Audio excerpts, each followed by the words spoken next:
Bilbila keessanii gaafa namaaf bilbiltan yookaan viidiyoo garaagaraa, raadiyoo garaagaraa dhaggeeffattan yoo dadhabaa ta'e salphatti appilikeeshinii sagalee hamma barbaadan itti isinii dabalee bilbila keessan paartii godhee bilbila keessan qajeelutti itti fayyadamuu dandeessan tokkoon isin qabadhee dhiyaadde appilikeeshinii kun hedduu bareedaadha.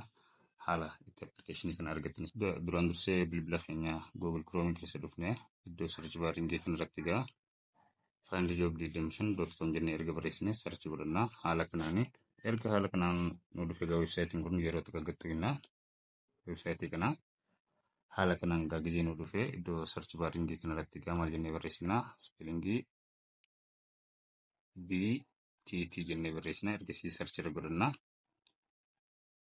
Nuuf banaa jechuudha hordoftoota kiyyaa. Ergasii egaa suuraan kun gizee nu dhufe yeroo tokko argattuinaa haala kanaan egaa iddoo appilikeeshina salphatti argachuu dandeenya nutti agarsiisa. Irra ol harkifachuudhaan scroll godhuudhaan iddoo kanaa